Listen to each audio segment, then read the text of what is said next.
এরই মাঝে বেঁচে থাকি হাসি কাঁদি।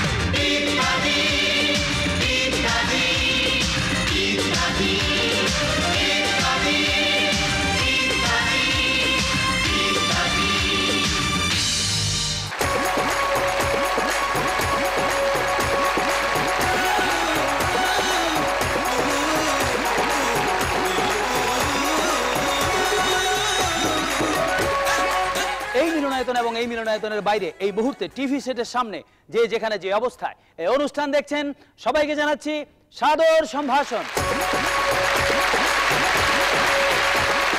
আজ 30শে ডিসেম্বর, আর একদিন পরেই ভোরের সূর্য উঠবে একটি নতুন বছরের আগমনী বার্তা নিয়ে। বিদায় নেবে 2005, আসবে 2006। নতুন বছর আপনাদের জন্য শুভ হোক, হোক আনন্দময়। এই সঙ্গে আরেকটি আনন্দের সংবাদ আপনাদের জানাতে চাই। ইত্যাদি আগামী বছর পা দেবে 18 বছরে, হবে অষ্টাদশী। এই দীর্ঘ সময়ে আমরা আপনাদের যে সহযোগিতা, ভালোবাসা এবং আন্তরিকতার স্পর্শ পেয়েছি, সেজন্য ইত্যাদি পরিবারের সবার পক্ষ থেকেই আপনাদেরকে জানাচ্ছি অনেক অনেক অভিনন্দন এবং কৃতজ্ঞতা। ইংরেজি নতুন বছরের আগমনে প্রয়োজনে অপ্রয়োজনে নানান অনুষ্ঠানের আয়োজনে বর্ষবরণের নানান ধরনের চিত্র দেখা যায়।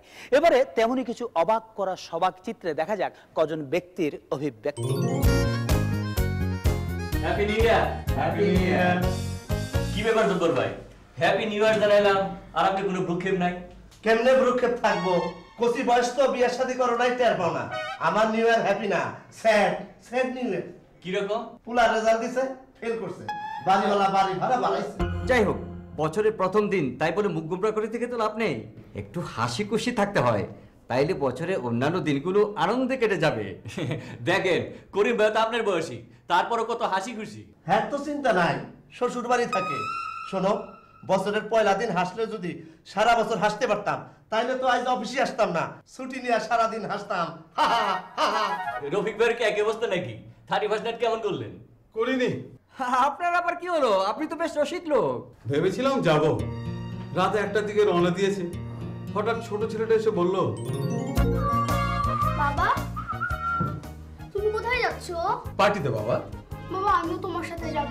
না না, এটা নিউ ইয়ার পার্টি, ওখানে যাওয়া ঠিক হবে না, ওখানে শিশুরা যায় না। বাবা কেন বাবা? বাংলা নববর্ষে তুমি তো আমাকে ঠিকই নিয়ে গিয়েছিলে। বাবা, ওটা ছিল বাংলা নববর্ষ আর এটা ইংরেজি নববর্ষ। আমি এসব বুঝি না, আমি তোমার সাথে যাব না, তুমি যাবে না। তাহলে তুমিও যাবে না? কেন?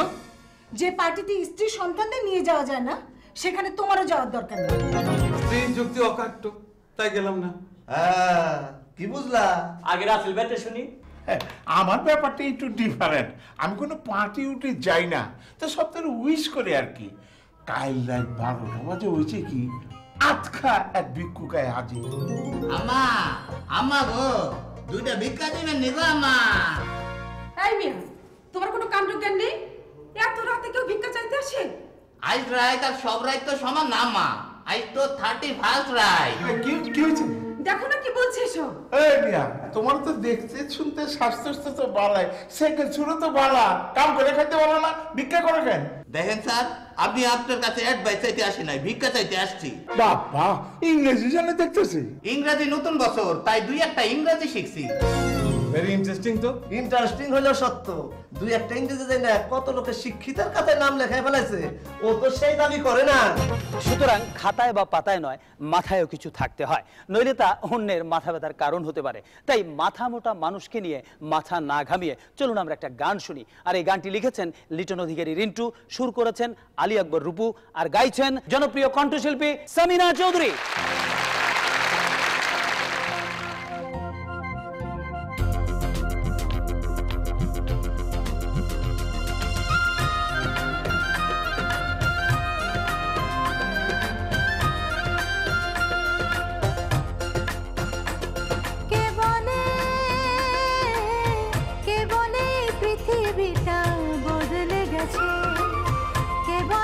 পৃথিবীটা বদলে গেছে,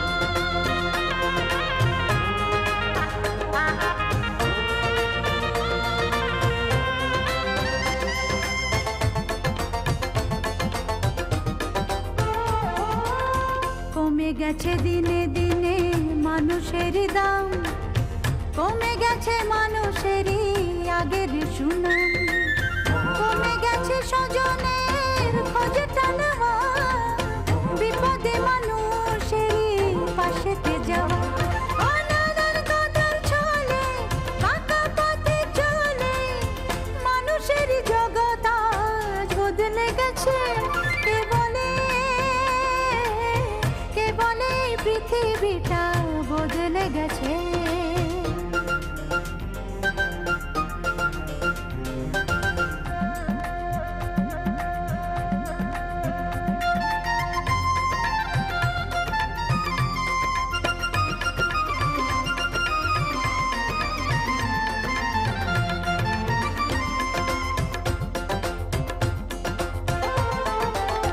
কমে গেছে মানুষেরই আজ গড়ায়ু, কমে গেছে ধরণীর স্নিগ্ধ বায়ু, কমে গেছে যেন ফল গাছেতে পাকা, কমে গেছে খাঁটি সব চোখেতে দেখা, ও জীবন সঠিক কালে চলে নাই কালে, মানুষেরই জগৎ আজ বদলে গেছে। কে বলে পৃথিবীটা বদলে গেছে, কে বলে পৃথিবীটা বদলে গেছে। পৃথিবীটা যেমন ছিল তেমনই আছে, অনিয়ম নীতি ভুলে যুগের তালে দুলে, আর নিয়ম নীতি ভুলে যুগের তালে দুলে, মানুষেরই জগৎ আজ বদলে গেছে। কে বলে পৃথিবীটা বদলে গেছে। আসলে পৃথিবীটা যেমন ছিল তেমনই আছে। মূল্যবোধের অভাবে মানুষের স্বভাবে অনেক কিছুর প্রভাব পড়ে, যে কারণে নিয়ম নীতি ভুলে বাঁকা পথে চলে মানুষগুলি বদলে যায়, আর যে কারণে ভাবগম্ভীর লোকেরও ভাব বোঝা দায়। স্যার একটা লোক আসছে চাকরির ব্যাপারে। বলো জামি নাই। স্যার উনি কইলো উনি বলে আপনার ভাগনা। আমার ভাগনা? হ্যাঁ। আমার তো কোনো বেকার ভাগনা নাই। আচ্ছা ঠিক আছে, আসতে কও। মামা আসসালামু আলাইকুম। ওয়ালাইকুম আসসালাম। এই আমার বাড়ির লোন, এইবার কিন্তু আমাকে একটা চাকরি দিতেই হবে। তার আগে বলো তুমি কে, তোমার পরিচয় কি, আর আমি যে তোমার মামা এটা তোমার কে বলছে?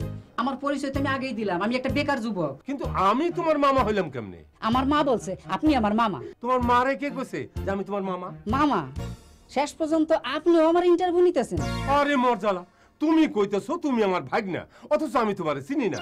এখন তোমারে বুঝাইতে হইব আমি তোমার মামা হইলাম কেমনে, আর তোমার মা আমার বোন হয় কেমনে। যুক্তি প্রমাণ দিয়ে বুঝাইতে পারলে চিন্তা করুম তোমার নিয়ে আমি কি করব। ও এই কথা আগে কইবেন তো। আমার মা যে আপনার বোন লাগে এটা হাজার হাজার লোক সাক্ষী দিতে পারবো। কয়দিন আগে গুলিস্তানের একটা জনসভায় আপনি কইছিলেন, উপস্থিত ভাই ও বোনেরা আমার। হ্যাঁ কইছি, তাতে কি হয়েছে? ওই জনসভায় আমার মা উপস্থিত আছিল, সেই হিসাবে আমার মা আপনার বোন লাগে, আমি আপনার ভাগনা লাগি, আর আপনি আমার মামা লাগেন। এইবার দয়া করে চাকরিটা দেন। তুমি একটা আস্ত বেকুব। এই সব ভাই বোন তো আমি সব সময় কই, সব সভাতে কই, তাই কি সবাই আমার ভাই বোন হয়ে গেল? শোনো, এই ডাউটটা ভাই বোন আর আসল ভাই বোনের মধ্যে অনেক তফাৎ, বুঝছো? আগে বুঝি নাই, তাই এখন বুঝলাম। ওই জনসভার মধ্যে যে সমস্ত কথাগুলো কন ওইগুলো আপনার মুখের কথা, আর এখন যেটা বললেন এইটা আপনার মনের কথা। আসলে কোনটা মুখের কথা, কোনটা মনের কথা, আর কোনটা কথার কথা তা বুঝতে হবে। বুঝতে ভুল করলে পরে কিন্তু কুল খুঁজে পাওয়া যাবে না। যাকে আমরা এবার একটু কাজের কথায় আসি। আংটি বা অঙ্গুরির সঙ্গে আমরা কিন্তু সবাই পরিচিত। পৃথিবীর বিভিন্ন দেশে জুয়েল কোম্পানিতে জুয়েলাররা এ ধরনের জুয়েলারি সামগ্রী বানিয়ে থাকেন। সৌদি আরবের তেমনই একটি খ্যাতনামা কোম্পানির নাম হচ্ছে the Taiba golden Jewel company. এই কোম্পানি তৈরি করেছে পৃথিবীর সর্ববৃহৎ আংটি। পর্দায় আপনারা যে আংটিটি দেখতে পাচ্ছেন এটি হচ্ছে largest gold ring in the world, যার নাম দেওয়া হয়েছে নাজমাত তাইবা। উল্লেখ্য Guinness book of world records কর্তৃপক্ষের মতেও এই আংটিটির ওজন হচ্ছে 63 কিলো 856 গ্রাম। আংটিটিতে 21 ক্যারেট স্বর্ণের মোট 57 কিলো স্বর্ণ ব্যবহার করা হয়েছে। ব্যবহার করা হয়েছে পৃথিবীর বিভিন্ন ধরনের মোট 7টি মূল্যবান পাথর, বড় একটি এবং ছোট 6টি। সবচেয়ে বড় পাথরটির ওজন 4 কিলো 151 গ্রাম। আংটিটির বাইরের ব্যাস হচ্ছে 70 সেন্টিমিটার। পুরো আংটিটি তৈরি করার আগে এর খণ্ড খণ্ড অংশ তৈরি করা হয়। মোট 615 খণ্ডে আংটিটি প্রথম তৈরি করা হয়। পরবর্তীতে প্রতিটি খণ্ড যুক্ত করে সম্পূর্ণ আংটিটি নির্মিত হয়। 55 জন শ্রমিক প্রতিদিন 10 ঘন্টা পরিশ্রম করে 45 দিনে এর নির্মাণ কাজ শেষ করেন। অর্থাৎ এর নির্মাণে মোট 25,000 ঘন্টা সময় লাগে। আংটিটি নির্মাণের পর জেদ্দার বিখ্যাত জামজুম সেন্টারের সামনে আংটিটি প্রদর্শনীর জন্য রাখা হয়। দর্শক মণ্ডলী, এই আংটিটি ইত্যাদিতে দেখানোর একটি বিশেষ উদ্দেশ্য রয়েছে, আর তা হচ্ছে এই আংটির ডিজাইন করেছেন একজন বাংলাদেশি যুবক, যার নাম হচ্ছে সিরাজুল ইসলাম সিরাজ, যার বাড়ি হচ্ছে নারায়ণগঞ্জের রূপগঞ্জের করাটিয়া গ্রামে, যিনি 1997 সাল থেকেই এই তাইবা গোল্ড কোম্পানিতে কর্মরত রয়েছেন। তাকে আজ আমরা স্টুডিওতে আমন্ত্রণ জানিয়েছি। আচ্ছা সিরাজ সাহেব, আপনাদের কোম্পানিতে তো অনেক ডিজাইনার রয়েছেন, তারপরও এটার দায়িত্ব আপনি কি করে পেলেন? কারণ হলো কোম্পানির সিনিয়র ডিজাইনার হলাম আমি, এবং বড় ধরনের কোনো কাজ হলে আমাকে কোম্পানি ডাকে। তো এই আংটি ডিজাইন করতে আপনার কতদিন সময় লেগেছিল? ডিজাইন করতে বেশি সময় লাগে না, 2-3 দিন সময় লেগেছে। এটা বানানোর উদ্দেশ্যটা কি? বানানোর উদ্দেশ্য হচ্ছে এটা পাবলিসিটি করার জন্য, এবং এটা পাবলিসিটি করে ছোট ছোট আংটি কোম্পানি তৈরি করেছে। এমনি ছোট ছোট আংটি তৈরি করেছে, এবং আমার মনে হয় পাবলিসিটির কারণে বড় আংটিটি দেখে তো বেশি বিক্রি হয়। হ্যাঁ, বেশি বিক্রি। আচ্ছা, আমরা দেখতে পাচ্ছি চমৎকার এই আংটি। এই ধরনের একটি বড় আংটি ডিজাইন করে আপনার অনুভূতি কি? বিশ্বের একটা বড় আংটি ডিজাইন করতে পেরে আমি মনে করি আমি বাংলাদেশের ছেলে হয়ে বাংলাদেশের জন্য আমি একটা কিছু করতে পারলাম। ইত্যাদির পক্ষ থেকে আপনাকে অনেক অনেক ধন্যবাদ। আপনাকে অনেক অনেক ধন্যবাদ। মহান স্বাধীনতা ও বিজয়ের গৌরবে গৌরবান্বিত এই ডিসেম্বর মাস আমাদের বিজয়ের মাস, আমাদের স্বপ্ন পূরণের মাস। পৃথিবীর মানচিত্রে আলাদা করে স্থান পেয়েছে আমাদের এই প্রিয় মাতৃভূমির মানচিত্র। তাই আজকে আপনারা যখন এই মিলনায়তনে এসেছেন, আপনাদের সবার হাতেই দেওয়া হয়েছে আমাদের এই প্রিয় মাতৃভূমির মানচিত্র। আসুন আমরা সবাই মিলে আমাদের এই দেশটাকে একটু উপরে তুলে ধরি, অর্থাৎ মানচিত্রগুলো উপরে তুলে ধরুন।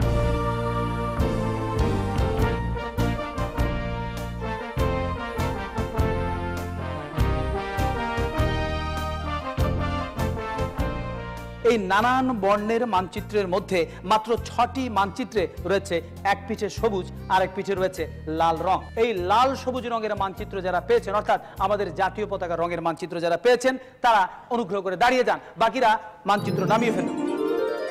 আমরা দেখতে পাচ্ছি 6 জন দর্শক মানচিত্র নিয়ে দাঁড়িয়ে গেছেন। Suchi East West University BBA, Rana masters National University, Monalisa intermediate second year Naogaon সরকারি degree college, Shipu student Dhaka ইউনিভার্সিটিতে বিবিএ করছি, রাকিব বিজনেসম্যান, নাসির বিদেশ ছিলেন প্রবাসী। চলে আসুন, আপনারা মঞ্চে চলে আসুন।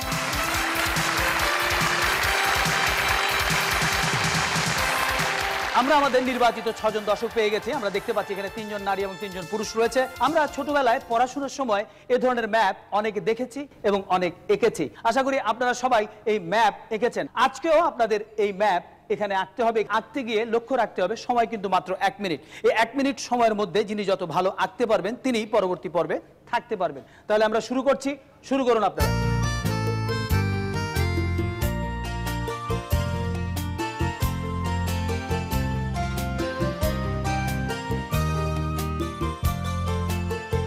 আমাদের সময় শেষ। আমরা এবার দেখব কে কেমন মানচিত্র এঁকেছেন। বাংলাদেশের মানচিত্র হয়েছে এরকম। এটা কি বাংলাদেশের মানচিত্র মনে হয়? এ ব্যাপারে কোনো প্রতিক্রিয়া ব্যক্ত না করে এক ঝলক দেখে নেওয়া যাক বাকিরা কেমন এঁকেছে।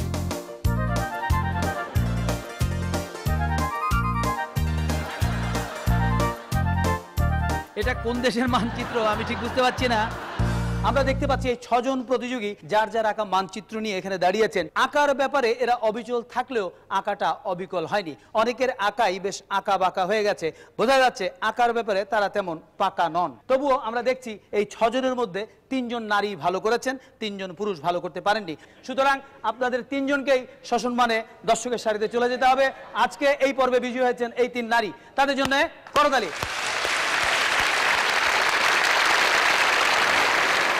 এবার আমরা শুরু করব তৃতীয় পর্ব। এখন শীতকাল, অর্থাৎ চলছে শীত, আসছে নববর্ষ এবং তার কদিন পরেই ঈদ। এখন যেখানে খেলার মাঠ, কদিন পরেই সেখানে বসবে বিরাট গরু ছাগলের হাট। এই শীত, ঈদ এবং নববর্ষে কতগুলো বিষয় লক্ষ্য করা যায়। বিশেষ করে নববর্ষ এলেই কিছু ফেরিওয়ালাকে দেখা যায় বিভিন্ন ধরনের কার্ড, ডায়েরি এবং ক্যালেন্ডার ফেরি করে বিক্রি করছেন। আবার ঈদে দেখা যায় কেউ কেউ মাইকে পাবলিসিটি করে বেড়াচ্ছেন বিরাট গরু ছাগলের হাট বলে। আবার শীতে দেখা যায় অনেকেই মহল্লা মহল্লায় ঘুরে বেড়াচ্ছেন লেপ তোষক বানাবার জন্য। আজকে আমরা তিনজন শিল্পীকে এখানে আমন্ত্রণ জানিয়েছি, যারা এই চরিত্রগুলো আমাদের সামনে তুলে ধরবেন। আপনারা এই চরিত্রগুলো কি বলছেন এবং কিভাবে অভিনয় করছেন সেটা ভালো করে লক্ষ্য করবেন, কারণ পরে তা আপনাদের অনুকরণ করে দেখাতে হবে। তবে কে কোন বিষয় অনুকরণ করবেন সেটা নির্ধারণ করার জন্য রয়েছে একটি লটারির আয়োজন। আপনি বলুন, আপনি কি পেয়েছেন? নববর্ষ, কোরবানির ঈদ, শীত। শীত। শুরুতেই আমরা দেখব নববর্ষ বিষয়ক ফেরিওয়ালাকে। Happy new year 2006। ক্যালেন্ডার আছে, ডায়েরি আছে, নিউ ইয়ার কার্ড আছে, পকেট ডায়েরি, অ্যাপয়েন্টমেন্ট ডায়েরি, আরো নানান রকম ডায়েরি। আরো আছে নতুন বছরের নতুন নতুন ক্যালেন্ডার। আরো আছে নায়ক নায়িকা গায়ক গায়িকা ফাটাফাটি ছবি। এটা বিক্রি করে আমার হবি। এবারে ঈদ বিষয়ক পাবলিসিটি আসুন। বৈশাখ বিরাট গরু ছাগলের হাট, আসন্ন কুরবানির ঈদ উপলক্ষে নগরীতে এক বিরাট গরু ছাগলের হাট। আমাদের গরুর হাটে আসুন, গরু কিনুন, গরু বেচুন। এবারে শীত বিষয়ক। বডি জাজিম বালিশ বানাইবেন, কার্পাস তোলা, গার্মেন্টস তোলা, শিমুল তোলা, লেপ তুষক বানাইবেন, লেপ তুষক। এবার আপনাকে দিয়ে শুরু করব। আপনার সুবিধার্থে আমরা এখানে সংলাপগুলো লিখে দিয়েছি, আপনি সামনে এসে শুরু করুন। Happy new year 2006। ক্যালেন্ডার আছে, ডায়েরি আছে, নিউ ইয়ার কার্ড আছে, আছে পকেট ডায়েরি, অ্যাপয়েন্টমেন্ট ডায়েরি। এইটা বিক্রি করাই আমার হবি। আচ্ছা, অনেক ধন্যবাদ, অনেক ধন্যবাদ। এবার আপনি শুরু করুন। আপনি। ভাই সব বিরাট গরু ছাগলের হাট, ভাই সব আসন্ন কোরবানি ঈদ উপলক্ষে এক বিরাট গরু ছাগলের হাট বসিবে। ভাই অনেক ধন্যবাদ আপনাকে, অনেক ধন্যবাদ। এবার এর সর্বশেষ আপনি।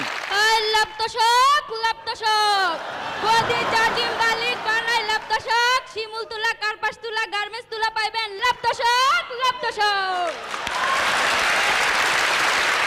আপনাদের অনুকরণ দেখে এটুকু বোঝা গেল আসলে আসল আসলি এবং নকল নকলি। নকল দেখে কখনোই আসলের স্বাদ পাওয়া যায় না। আসল এবং নকল পাশাপাশি রাখলেই বোঝা যায় কোনটা আসলি আর কোনটা নকলি। সুতরাং নকল হইতে সাবধান। তারপরে বলবো, আপনাদের চেষ্টা ছিল চমৎকার, তাই আপনাদের জন্য রয়েছে পুরস্কার। এবং আপনাদের জন্য পুরস্কার হচ্ছে কেয়া কসমেটিক্স লিমিটেডের সৌজন্যে আমাদের কাছে সবসময়কার জন্য মহামূল্যবান পুরস্কার এই বই, যা জ্ঞানের আলো বাড়াবে, অন্ধকারকে তাড়াবে। এছাড়াও রয়েছে পরিবেশ বন্ধু গাছ, রয়েছে কেয়ার গিফট সামগ্রী। এই পর্বে অংশগ্রহণ করার জন্য আপনাদের সবাইকে অনেক অনেক ধন্যবাদ।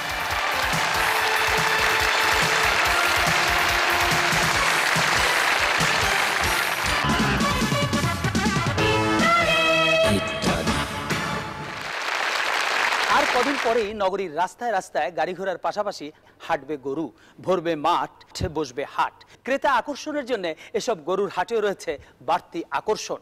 হাটের বিশেষ গরুর বিশেষত্ব বোঝাতে নানান বিশেষণে বিশেষিত বিশেষজ্ঞও নিয়োগ করেছেন কেউ কেউ। আচ্ছা ভাই, এই গো বিশেষজ্ঞ কোথায় বসেন? হাটের পাশে গুদাম ঘরে। আসেন আসেন। তা আপনি গরু না ছাগল? না, আমি একজন রিপোর্টার। রিপোর্টার? আমি ভাবছি আপনি কাস্টমার। তা বলেন দেখি কি খেদমত করতে পারি আপনার?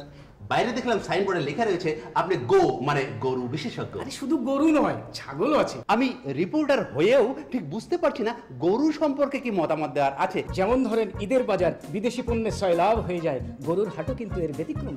গরুর বাজারে আবার বিদেশি পণ্যটা কি? গরুই। ইন্ডিয়া থেকে শুরু করে নিউজিল্যান্ড, হল্যান্ড, অস্ট্রেলিয়া বিভিন্ন দেশের গরু আছে এখানে। এইসব ফরেনার গরুদের কোনো পাসপোর্ট নাই, ভিসাও লাগে না, ফলে ক্রেতারা বুঝতে পারে না কোনটা দেশি কোনটা বিদেশি। সেই ক্ষেত্রে আমরা তাদেরকে সহায়তা করি, মতামত দিই। এটা তো ক্রেতাদের ব্যাপারে মতামত, কিন্তু বিক্রেতাদের ব্যাপারে কি ধরনের মতামত দেবেন? অনেক মতামত আছে। ভেজালের কথাই ধরুন, অনেক বিক্রেতা এখন তাদের গরু নিয়ে ঢাকা শহরে আসতে ভয় পাচ্ছে, কারণ তাদের কথা হলো যেখানে মানুষের খাবারে ভেজাল সেখানে গরুর খাওয়ামুখী। এইসব ক্ষেত্রে আমরা তাদেরকে প্রয়োজনীয় অ্যাডভাইস দিয়ে থাকি। আর কি কি বিষয়ে মতামত দিয়ে থাকেন? যেসব ব্যাপারী তাদের গরুর বিজ্ঞাপন বানাতে চায় তাদেরকে আমরা আইডিয়া দিয়ে থাকি। কি ধরনের আইডিয়া? ধরেন গরুর ব্যাপারীর নাম রইসুদ্দিন ব্যাপারী। একজন মডেল এসে গরুর দড়ি ধরে গরু দেখিয়ে বলবে, আমিও রইস ব্যাপারীর কাছ থেকে এমনি মোটা তাজা গরু কিনেছি, আপনিও কিনুন, দড়ি ফ্রি। এইসব বিজ্ঞাপনে কেউ কি মডেল হবে? অবশ্যই হবে। অনেক মডেল আছে যাদের কাছে পণ্য কোনো বিষয়ই নয়, পয়সা পাইলেই হলো, যা করবেন তাই করবেন। আপনাকে অনেক ধন্যবাদ। আমাদের দর্শকদের উদ্দেশ্যে কিছু বলার আছে কি? ছোট্ট একটা কথা আছে। দেখেছেন ইদানিং ঢাকা শহর কি সুন্দর করে সাজানো হয়েছে, সুন্দর সুন্দর গাছ, নতুন নতুন ঘাস লাগানো হয়েছে। গরু তো আর সৌন্দর্য বোঝে না, পেটের খোদায় ওইগুলো খাবার জন্য যে কোনো সময় দৌড় দিতে পারে। তাই আমাদের ছোট্ট একটা দাবি, গরুর দ্বারা যেন এইসব সৌন্দর্য নষ্ট না হয় সেদিকে একটু খেয়াল রাখবেন। অবুজ গরু সবুজ তরুলতা খেয়ে যাতে সৌন্দর্য হানি করতে না পারে সে ব্যাপারে আমরা যাতে একটু ভাবি, সেটাই ভদ্রলোকের দাবি। মানলাম সবই, কিন্তু মানা যায় না যখন জানা যায় গরুর ভিসিডি দেখেও গরু চেনা যায় এবং কেনা যায়। যে কারণে এ ধরনের সাইনবোর্ড দেখে অনেকের মতোই চমকে উঠে থমকে যান আমাদের রিপোর্টার এবং জানতে চান। আচ্ছা, গানের ভিসিডি, নাটকের ভিসিডি পাওয়া যায়, এটা তো আমরা সবাই জানি, কিন্তু আপনার এখানে লেখা রয়েছে গরুর ভিসিডি পাওয়া যায়। এটা আমি নতুন দেখলাম। এটা কি নতুন কোনো সিনেমা, নাটক নাকি মেগা সিরিয়াল? লিখাই তো আছে গরুর ভিসিডি, গরুর উপর বিভিন্ন ভিডিও আছে। নতুন হলেও এটার ব্যাপক চাহিদা, বর্তমানে সুপার হিট ভিসিডি। কপিস দিমো কোন, নালে কিন্তু মিস করবেন। না না, ঠিক আছে, কিন্তু বিষয়বস্তুটা কি আমাকে একটু বুঝিয়ে বলবেন? বিষয়বস্তু গরু, লিখাই তো আছে। আসলে ঈদের সময় গরুর হাটে গরু কিনতে গিয়ে অনেকেরই কষ্ট হয়, তাই আমরা বিভিন্ন ধরনের গরু শুটিং করে তার পাশে গরুর সাইজ, দাম, সিরিয়াল নম্বর, পার্টির মোবাইল নম্বর লেখা রাখছি। ভিসিডি দেখে আপনি পছন্দ করবেন, নম্বর করবেন, আমরা বাড়িতে পৌঁছে দেবো। এক একটা ভিসিডিতে প্রায় 100 খানি গরুর মডেলিং আছে। টেলিভিশনে অনেক পণ্যের বিজ্ঞাপনে মিউজিকের লোকে গরুর মডেলিং দেখেন না, আমাদের এটা ওই রকম। তবে আমাদের এটা কিন্তু খুব সুন্দর মিউজিক ভিডিও হয়েছে। তাই নাকি? আচ্ছা, একটু দেখানো যাবে? হ্যাঁ, নিশ্চয়ই নিশ্চয়ই, কেন না।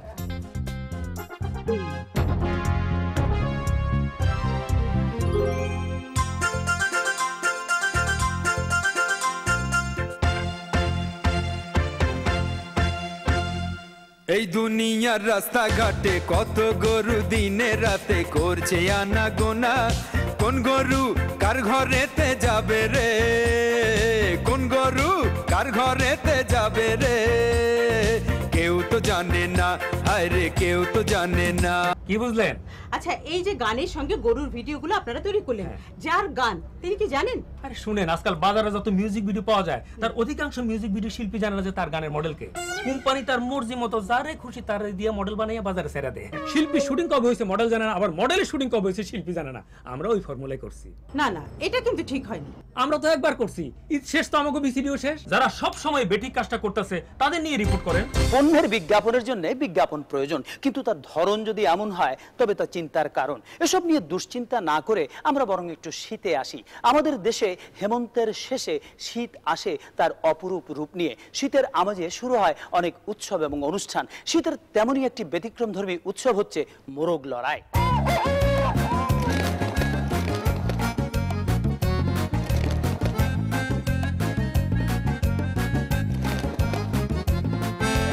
এই রাজধানী শহরে এই শীত এলে প্রায় প্রতি সপ্তাহে আয়োজন করা হয় মোরগ লড়াইয়ের।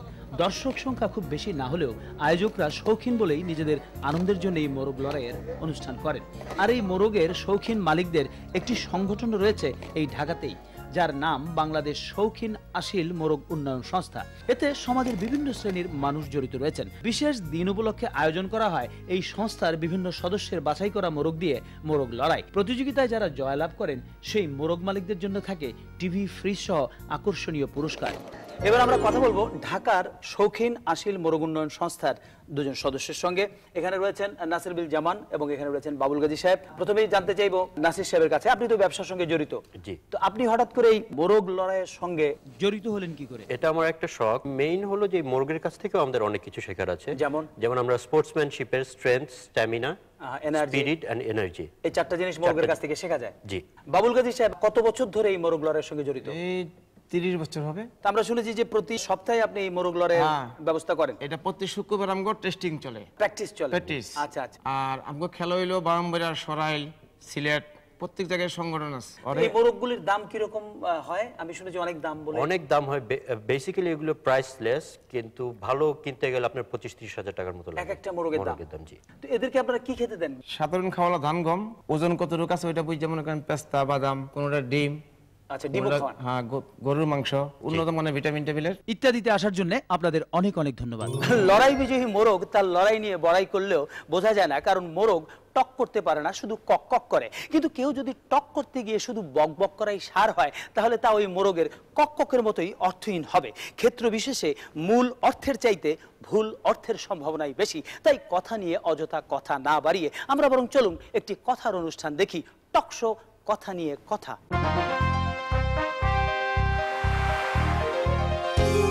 দর্শক বন্ধুরা, আজকে আমরা এমন একজন ব্যক্তিত্বকে আমাদের অনুষ্ঠানে আমন্ত্রণ জানিয়েছি যার সম্পর্কে দুইটি কথা না বললেই নয়, কারণ তিনি একজন জীবন্ত কিংবদন্তি। কি বললেন? আমি কিংবদন্তি নই। আপনি সবসময় একজন কিংবদন্তি তারকা। আপনি জোর করে আমাকে কিংবদন্তি বললে তো হবে না, দর্শকরা কি ভাববে? আপনি নিজেকে কিংবদন্তি মনে করুন আর না করুন, আমি কিন্তু বলেই যাব। কারণ আমার পরিষ্কার মনে আছে, উনি যখন কোনো অনুষ্ঠান করতেন সেই সময় ডিশের সংযোগ বিচ্ছিন্ন করে মানুষ ওনার অনুষ্ঠান দেখতো, রাস্তাঘাট ফাঁকা হয়ে যেত। দেখুন, আপনি কিন্তু আমাকে ডোবাবেন, তখন কিন্তু ডিশ লাইন ছিল না। সে যাই হোক দর্শকবৃন্দ, উনি এত বড় মাপের একজন তারকা ছিলেন যে সেই সময়কার বাঘা বাঘা অনুষ্ঠান নির্মাতাদের তিনি টপকে গিয়েছিলেন। দেখুন, আমি কখনোই কাউকে টপকে যাইনি। আচ্ছা আচ্ছা, হলো হলো। আচ্ছা, আপনি তো রাজশাহী বিশ্ববিদ্যালয় থেকে পাশ করেছিলেন, সেটা যেন কোন সালে ছিল? আমি ঢাকা বিশ্ববিদ্যালয় থেকে পাশ করেছিলাম, রাজশাহী থেকে নয়। হলো বিশ্ববিদ্যালয় তো। আচ্ছা, আপনি আজকে দর্শকদের উদ্দেশ্যে কিছু বলুন। দর্শকবৃন্দ, আমি ওনার হয়ে আপনাদের কাছে ক্ষমা চাইছি, কারণ ওনার সবসময় বাড়িয়ে কথা বলার অভ্যেস। আমার সম্পর্কেও বাড়িয়ে বলেছেন, আপনারা কিছু মনে করবেন না। আপনাকে অনেক ধন্যবাদ। আজ এই পর্যন্তই, দেখা হবে আগামী অনুষ্ঠানে সেম টাইমে সেম কথাবার্তা নিয়ে। শুভরাত্রি। আচ্ছা ভাই, আপনি তো আমার 12টা বাজিয়ে দিয়েছিলেন। হুট করে কাউকে কিংবদন্তি বলবেন না। একটা মানুষকে যে কোনো বিশেষণ দেয়াই যায়, তাতে তো কোনো ক্ষতি নেই। আছে, কারণ সব বিশেষণ এক না, সবার ক্ষেত্রে সব বিশেষণ প্রযোজ্য না। যে কাউকে কিংবদন্তি বলার অথরিটি আপনাকে কে দিয়েছে? হ্যাঁ, আজ উনি আমাদের বাঁচাই দিচ্ছেন। উনি বিনয়ী লোক বইলা আপনার এই সমস্ত টাইটেল ফলাইন না, কথাবার্তা হজম না কইরা বিনয়ের সঙ্গে প্রত্যাখ্যান করছেন। আচ্ছা আচ্ছা, ঠিক আছে ঠিক আছে, আমার মনে হয় আজকের পরে উনি আর এই ভুল করবেন না। শুধু তো এই ভুল না, ওনার তথ্যও তো অনেক ভুল আছে। আপনি পাশ করছেন ঢাকা বিশ্ববিদ্যালয় থেকে, আর উনি বলে ফেললেন রাজশাহী বিশ্ববিদ্যালয়। শোনেন, এরপর থেকে এই অনুষ্ঠানে কাউরে নিয়ে আসলে তার সম্পর্কে 2-1 মাস পড়াশোনা করবেন, গবেষণা করবেন। এটা নাটক না, এখানে কল্পনা চলে না, তথ্য প্রমাণ লাগে। মনে রাখবেন, দর্শকরা আপনার আমার চাইতে অনেক বেশি জানে, অনেক বেশি বোঝে। কথায় আছে, ধনুকের তীর আর মুখের কথা একবার বেরিয়ে গেলে তার ফেরানো যায় না। তাই কথা নিয়ে কথা একটাই, কথারও মাপ থাকা চাই। এসব কথা বাদ দিয়ে আমরা একটু ভিন্ন প্রসঙ্গে যাই, শুনি এক বৃদ্ধের ছন্দে গাথা মর্ম ব্যথার কথা।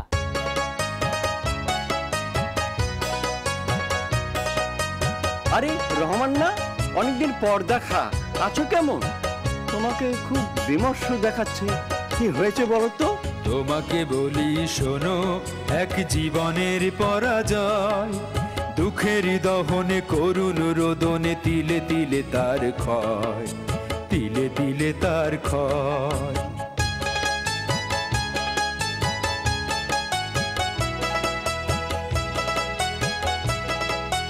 কেন, তোমার ছেলে মেয়েরা? আমি তো দেখেছি কত যে স্বপ্ন আমার ছেলেকে নিয়ে, হঠাৎ শুনি ছেলেটি আমার গোপনে করেছে বিয়ে। বাবা মাকে ফেলে সেই ছেলে আজ অন্য কোথাও রয়। আমাদের খোকা আমাদের ছেড়ে কি করে যে দূরে রয়, কি করে যে দূরে রয়। তোমার ছেলের কথা তো শুনলাম, মেয়েটা কেমন আছে? বড় সাধ করে বড় ঘর দেখে দিয়েছি মেয়ের বিয়ে, সুখে থাকবে মেয়েটি আমার স্বামী সংসার নিয়ে।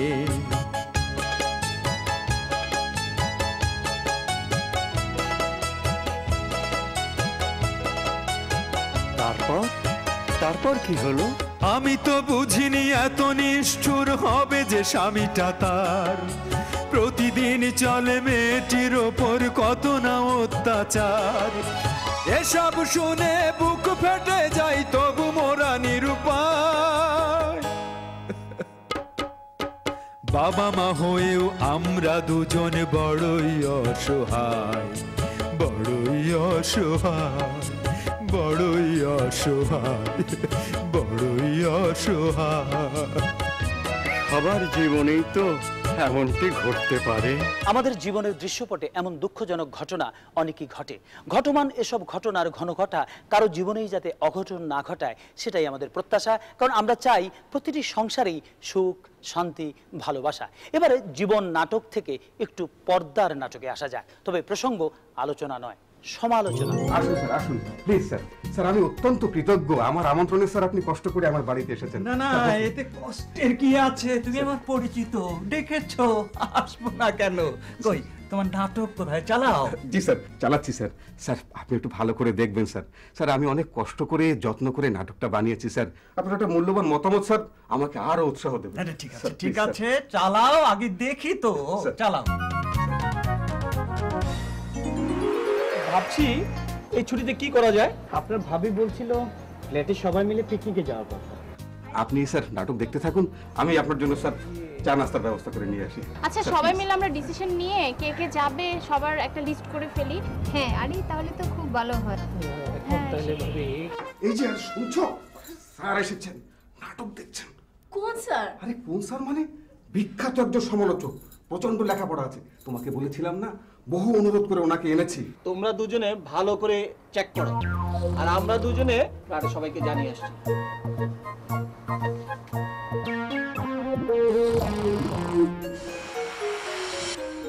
কি সারা দিয়ে ঘুমায়?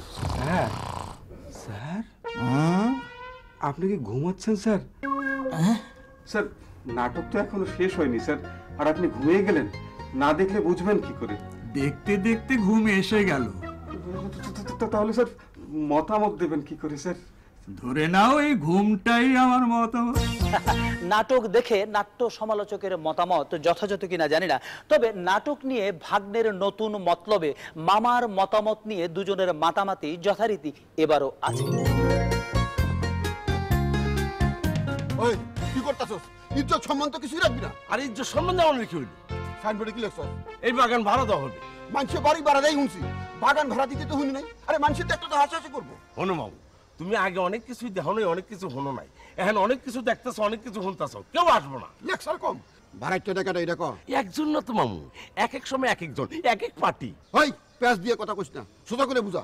শুটিং পার্টি যেভাবে চ্যানেল বাড়তাছে, ডাইরেক্টর বাড়তাছে, আর্টিস্ট বাড়তাছে, অনুষ্ঠান বাড়তাছে, সেই তুলনায় লোকেশন কম। ঢাকা শহরের আশেপাশে আগান বাগান পার্ক যা আছে সব পুরান হয়ে গেছে। এখন দরকার নিত্য নতুন লোকেশন। লোকেশন বড় না অনুষ্ঠান বড়?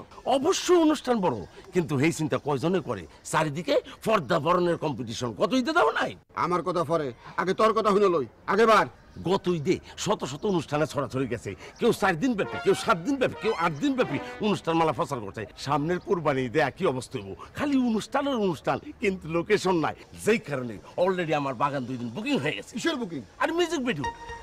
এইটুক বাগানে মিউজিক ভিডিও? তুমি এইটুক বাগান কইলা? আজকাল মামু একটা গাছের মধ্যে গান শেষ করে দেয়। শোনো, ওই গাছের মধ্যে হুইয়া বইয়া সিতুয়া কাইতুয়া নাইচা গান নামায় দেয়। আর তুমি আমার বাগানে কতটি গাছ দেখছো? পয়সার লেগে শেষ পর্যন্ত এই শখের বাগানটাও ভাড়া দিতে হইব।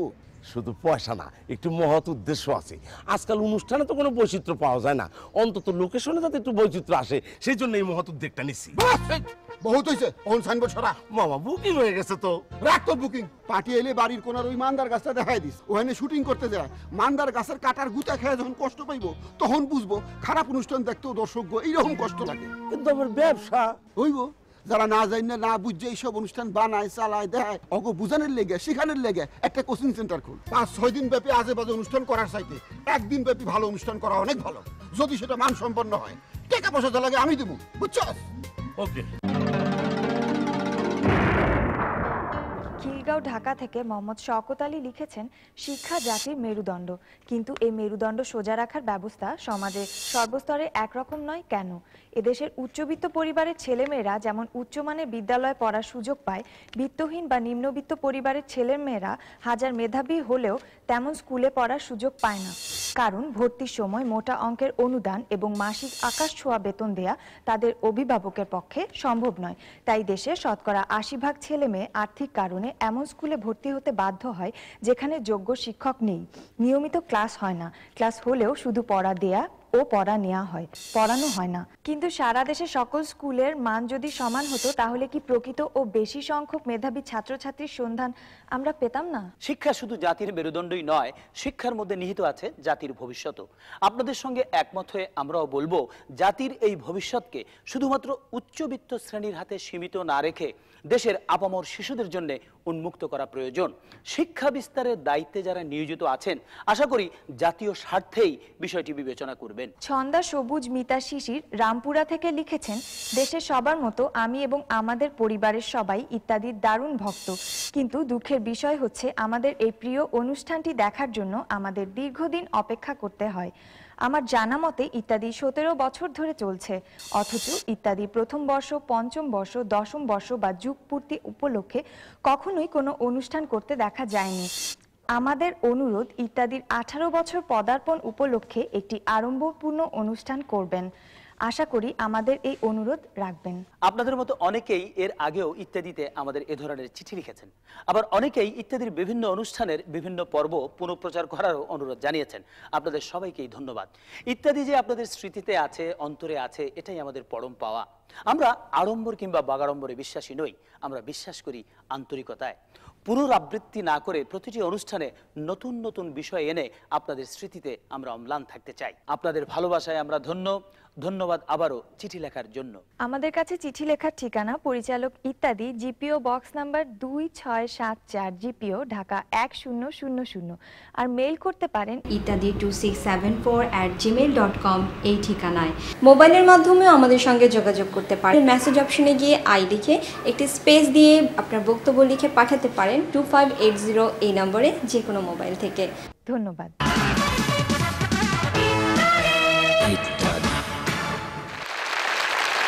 Training centre, coaching centre, shopping centre এবং কমিউনিটি সেন্টারের সঙ্গে আমরা আগে থেকেই পরিচিত। ইদানিং এর সঙ্গে যুক্ত হয়েছে আরেকটি সেন্টার, বি কেয়ারফুল সেন্টার। সাবধানের মার নেই, আর এই সেন্টার নাকি সেজন্যই। আচ্ছা রাখি, আসসালামু আলাইকুম। আরে আসেন আসেন আসেন, আপনাদের সেবায় আমরা নিয়োজিত। বলেন আপনার কি সমস্যা? অন্য সমস্যায় পরে আসি, এখন আমার সমস্যায় বসছি আপনার ওই সেন্টারের নাম লইয়া। বিভিন্ন ফুলের সেন্টার দেখছি, কিন্তু বি কেয়ারফুল সেন্টার এই প্রথম দেখলাম।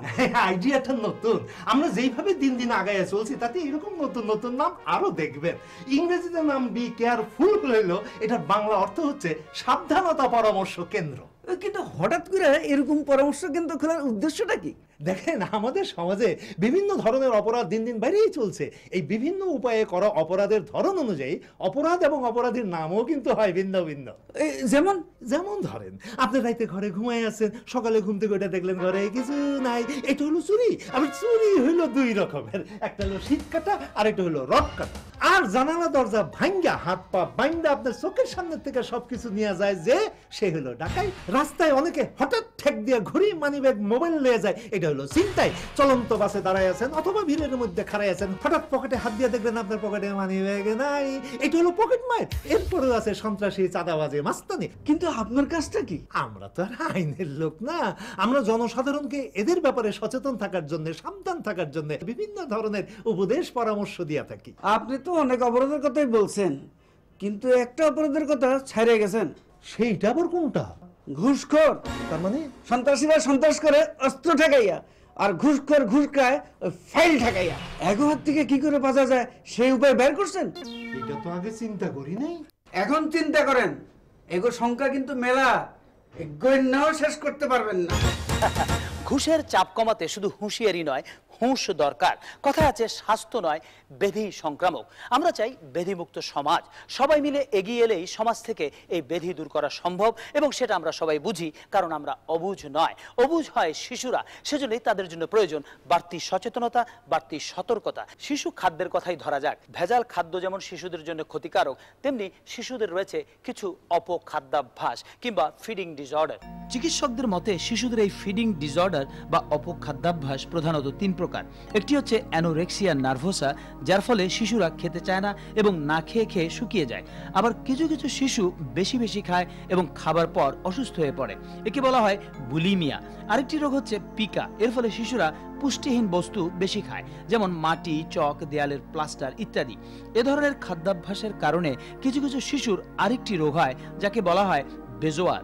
এর ফলে শিশুরা একই জিনিস বারবার খায় এবং অনেকটা নিজের অজান্তেই খায়। যেমন আমরা একটি শিশুর খোঁজ পেয়েছি যার নাম হচ্ছে ইসরাত জাহান জিম। পুরনো ঢাকার সিংটোলার শহীদুল ইসলামের 5 বছরের কন্যা জিমের রয়েছে একটি অদ্ভুত এবং বিপজ্জনক অভ্যাস, আর তা হচ্ছে মরিচ খাওয়া। এক্ষেত্রে তার পছন্দ তেলে ভাজা শুকনো মরিচ খাওয়া।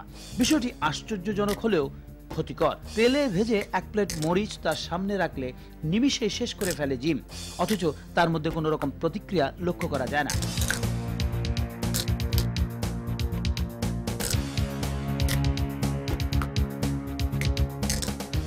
কথা বলেছিলাম জিমের মায়ের সঙ্গে। এই জিম কবে থেকে এ ধরনের মরিচ খাওয়া শুরু করলো? 3 বছর বয়স থেকে। কি করে তার এই অভ্যাসটা গড়ে উঠলো? পাশের ফ্ল্যাটে ভাবি মরিচ ভাজা রাখছে, ওখান থেকে হঠাৎ করে খাওয়া শুরু করে দিল। জিম কি এখনো মরিচ খায়? না, ও মরিচ পেলে খায়, এখন সবাই সতর্ক হয়ে গেছে। তো আমি জিমের বাবা আপনার কাছে জানতে চাইছি, তো এ ধরনের অভ্যাস যে গড়ে উঠেছে এবং এর জন্য আপনি কি চিকিৎসকের শরণাপন্ন হননি? জি জি, চিকিৎসক কি বলেছেন? ওরা বলেছে যে এখন যেহেতু এফেক্ট করে নাই, আমার ধারণা যে পরবর্তীতে এফেক্ট করতে পারে, তা এটা বন্ধ করে দেন। আমরা এবার জিমের সঙ্গে কথা বলবো। তুমি যে এতগুলো মরিচ খাও, তোমার ঝাল লাগে না? কিন্তু মরিচ খাওয়া যে খারাপ সেটা তুমি জানো? যেহেতু মরিচ খাওয়া খুব খারাপ, তাই আমরা অনুরোধ করব তুমি আর কখনোই মরিচ খাবে না, ঠিক আছে? কেন খাবে না? এটা খারাপ। ইসরাত জাহান জিমের এই অভ্যাসের ব্যাপারে আমরা কথা বলেছিলাম জাতীয় অধ্যাপক এবং বিশিষ্ট শিশু বিশেষজ্ঞ জনাব এমআর খানের সঙ্গে। এটা এক ধরনের কম্পালসিভ হ্যাবিট, অথবা যাকে আমরা বলি অপখাদ্যাভ্যাস। বাচ্চারা খাওয়া অভ্যাস করলে এটা অভ্যাসে পরিণত হয়, এটা পরিত্যাগ করতে পারে না। কেউ চক পাউডার খায়, কেউ কাদা খায়, কেউ মাটি খায়, কেউ ঝাল খায় বা অন্যান্য কিছু খায়। কারণ এই ঝাল যদি দীর্ঘদিন খেতে থাকে, স্টমাকে গ্যাস্ট্রাইটিস, ইরিটেশন হয়, পুষ্টির অভাব ঘটতে পারে, আরও বিভিন্ন রকম সমস্যা হতে পারে। সুতরাং সবাইকে সচেতন হতে হবে যাতে শিশুদের এই অভ্যাস গড়ে না ওঠে। অনেক দর্শক শ্রোতাই আমাদের কাছে চিঠি, ইমেইল সহ বিভিন্নভাবে যোগাযোগ করে অনুরোধ জানিয়েছেন শিল্পী আকবরকে তারা আবারও ইত্যাদিতে দেখতে চান, শুনতে চান তার গান। গানের ভুবনে যার আবির্ভাব হয়েছিল এই ইত্যাদির মাধ্যমে। আপনাদের অনুরোধে আসছেন আকবর। আকবর কি বলবেন? আকবর, অনেক দর্শকই আমাদের কাছে জানতে চেয়েছেন আপনি এখন কি করছেন, কোথায় থাকছেন এবং আপনি কেমন আছেন? আপনাদের দোয়ায়, দর্শকদের ভালোবাসায় আমি খুব ভালো আছি। এখন আপনি কি করছেন? আমি এখন গান নিয়ে আছি। গানের চর্চা করছেন আপনি? জি। আপনি এখন কোথায় আছেন? আমি ঢাকাতেই আছি, ফ্যামিলি নিয়ে। আপনার পরিবার নিয়ে আপনি ঢাকাতে আছেন, আমরা শুনে খুবই খুশি হলাম। দর্শক মণ্ডলী, আমরা এবার আকবরের কণ্ঠে শুনবো একটি নতুন গান। গানটি লিখেছেন কবির বকুল, সুর করেছেন রাজেশ। চলুন শোনা যাক।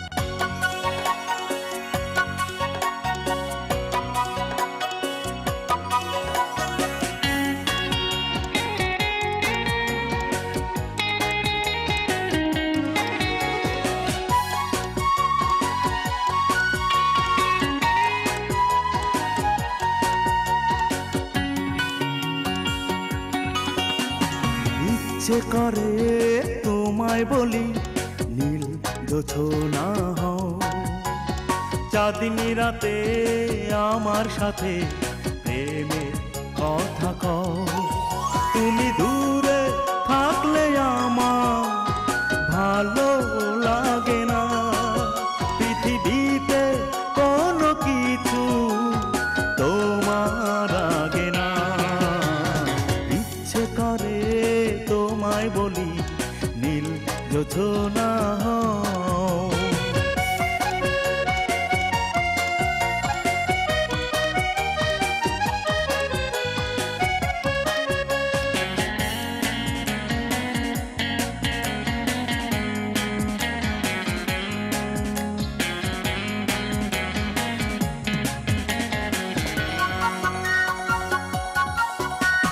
নুপুর পায়ে ঋণ ঝিনিয়ে যখন তুমি চলো, বুকের ভেতর স্বপ্ন তখন করে টলমল। ও নুপুর পায়ে ঋণ ঝিনিয়ে যখন তুমি চলো, বুকের ভেতর স্বপ্ন তখন করে টলমল। তুমি দূরে থাকলে আমার ভালো লাগে না, পৃথিবীতে কোনো কিছু তোমার আগে না। ইচ্ছে করে তোমায় বলি নীল জোছনা হও।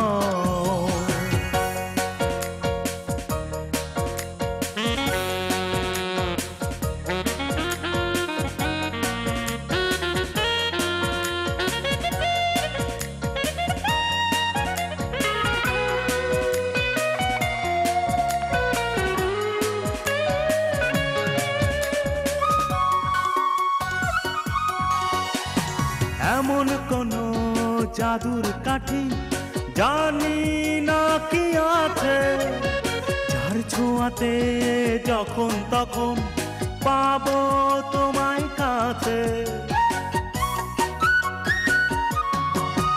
ও এমন কোন জাদুর কাঠি জানি না কি আছে, যার ছোঁয়াতে যখন তখন পাবো তোমায় কাছে।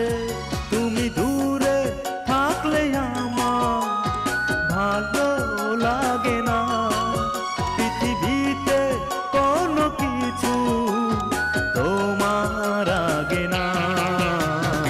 ইচ্ছে করে তোমায় বলি নীল জোছনা হও, চাঁদনি রাতে আমার সাথে প্রেমের কথা কও। তুমি দূরে থাকলে আমার ভালো লাগে না, পৃথিবীতে কোনো কিছু তোমার আগে না।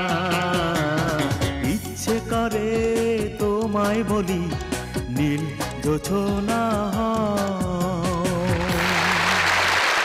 গ্রাম ছেড়ে বড় নাতিকে সাথী করে ছোট নাতি এসেছে শহরে ছোট নানার ঘরে। এবার দেখা যাক এই তিনজন মিলে কি করে। নাতি না আবার কোন ঝামেলা নিয়ে আসলো? নানা কেমন আছো? আছি ভালোই, ওর জন্য মনটা খারাপ আছিল। তা বড় নাতি ভাই জানতে পারে ছাড়লো কেন ভাই? সারি নাই তো, আমি নিজে বহুত কষ্ট করে লইছি। খাইছে, ওর হাসির ব্যারামটা এখনো আছে। এইটা ব্যারাম না, আমি জানি ভুল হইলেও হাসে। এতদিন তো তুই আমার ভুল ধরছিস, এখন আর একজন আইছে। আমার কপালে যে কি আছে কেটা জানে। কি হয়েছে নাতি, ভুলটা করছে কেটা? ও যে কইলো আমি নিজে লই আইছি। হ্যাঁ আমি নিজেই তো তোমার আনছি।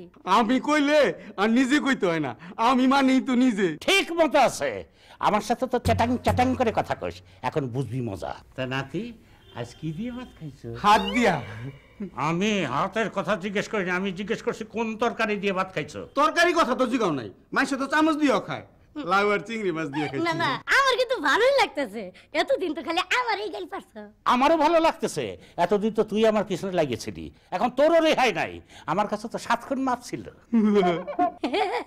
কি হইছে ভাইজান? না না যে কইলো 7 খুন মাপ, 1 খুনে মাপ হয় না। 7 খুন মাপ হইব কেমনে? যে কোনো জিনিস নিয়ে হাসলেই হবে না। 7 খুন মাপ মানে কি জানিস? ওটা একটা বাঘ ধারা, অতি আদরের ছেলে। ওইটার আর একটা অর্থ আছে, কোন দুষ্কর্ম কইরা দণ্ডিত না হওয়া। নাতিরে আদর দিয়ে দিয়ে তো মাথায় তুলছো, কখনো শাসন করো নাই, তাইও যেমনে খুশি চলে, যেমনে খুশি বলে। কথাই তো আছে, শাসন করা তারই সাথে সোহাগ করে। দেখো তুমি তো খালি আমার শাসনই করছো, কোন সোহাগ করো নাই। ভাইজান তো ঠিকই কইছে। আসতে না আসতেই শুরু করছিস তোরে আমি। এই তুই আসিস কেন? অহন কমু না, অহন তোমার মেজাজ গরম, পরে কই। বুঝছিস তাইলে? Will you join us on the search for happiness? তুমি কি সুখ খোঁজার জন্য আমাদের সঙ্গে অংশগ্রহণ করবে? এটা ছিল ডাচ ইয়থ প্রোগ্রামের একটি স্লোগান। নেদারল্যান্ডের বেসরকারি উন্নয়ন সংস্থা ইকো এবং কার্কেনাকটাইয়ের যৌথ উদ্যোগে গত মে জুন মাসে নেদারল্যান্ডের বিভিন্ন শিক্ষা প্রতিষ্ঠানে এ ধরনের একটি বিজ্ঞাপন দেয়া হয়। উদ্যোক্তাদের মতে ধন সম্পত্তি কিংবা অর্থ প্রতিপত্তি মানুষকে সত্যিকার সুখ দিতে পারে না, সম্পদের বাইরেও অনেক কিছুতেই সুখ রয়েছে। কিন্তু প্রশ্ন হচ্ছে কোথায় পাওয়া যাবে এই সুখ? যদি শোনা যায় নেদারল্যান্ড থেকে এই দলটি বাংলাদেশেই আসবেন সুখের খোঁজে, তবে তা আনন্দেরই কথা। বিষয়টি ইত্যাদির জন্য বেশ চমৎকার হবে ভেবেই আমরা হল্যান্ডের ইউট্রেক্টে গিয়ে এই দলের কয়েকজন সদস্য এবং সদস্যের সঙ্গে কথা বলি, জানতে চাই লুকিং ফর হ্যাপিনেসের উদ্দেশ্য কি।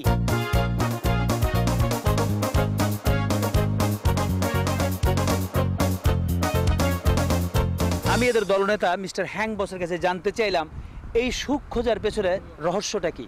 Would you please tell me what is the intention behind it? We want to go for searching in happiness in the other end of the world. Yeah. Because if we look at this society, people have everything in materialistic sense. But they are not happy. But they are somehow not happy. Yeah.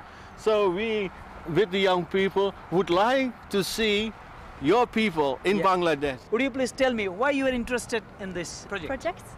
I was tired of only reading in the books.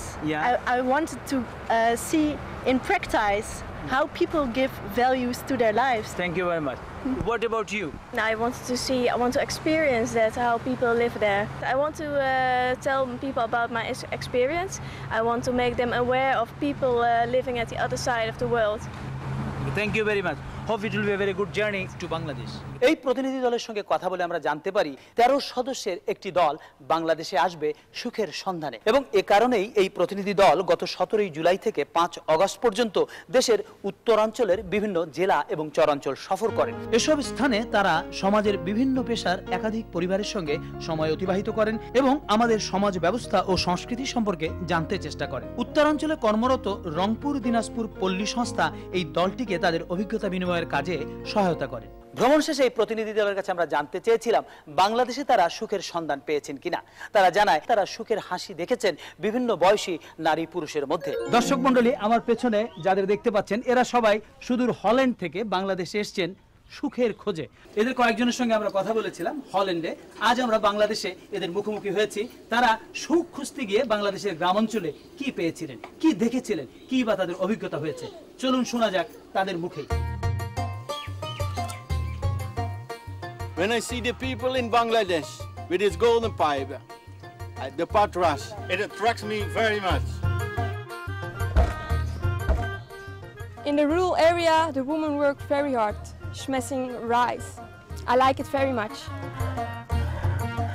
It's very hard work, this carry smashing, but they do it with a laugh on their face, and that's what I like. I've seen happiness there. People are making each other very beautiful with this kind of color, and I like it very much. The community feeling in Bangladesh is giving me a warm feeling inside. I appreciate it a lot.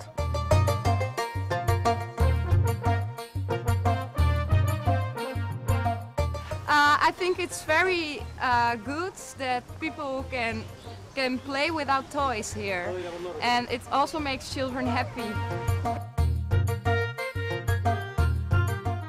The way the people cook here is very special.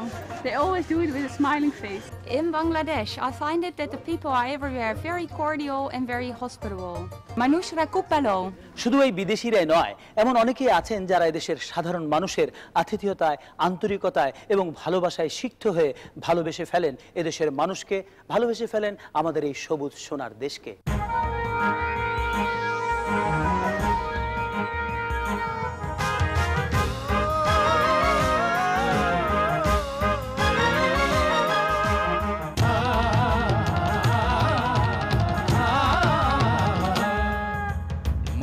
সবুজ থেকে সূর্যের লাল, সূর্যের লাল, বাংলাদেশের বুক এতই বিশাল, এতই বিশাল, এখানে মানুষ জাগে জীবনের অনুরাগে, কুবের আকাশে আসে নতুন সকাল।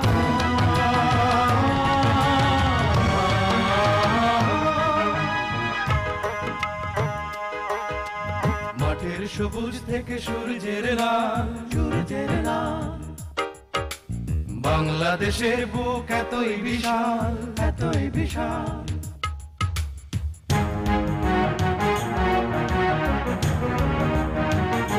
আসুন আমরা সবাই এই দেশটাকে আরো ভালোবাসি, ভালোবাসি এই দেশের মানুষকে, এক হয়ে কাজ করি দেশের সুখ, শান্তি এবং সমৃদ্ধির জন্য। এই কামনায় শেষ করছি আমাদের আজকের ইত্যাদি। খোদা হাফেজ। চাষির খুশির গানে সোনার রঙে ধানে ধানে ভরে ওঠে পল্লীর বুক, নদী বলে কলতানে মাঝির দাঁড়ের টানে, নদী বলে কলতানে মাঝির দাঁড়ের টানে, সাগর এসে যেতে উৎসুক, জেলের খুশির রঙের রূপালী ইলিশ যেখানে ভরিয়ে তোলে প্রসন্ন জাল।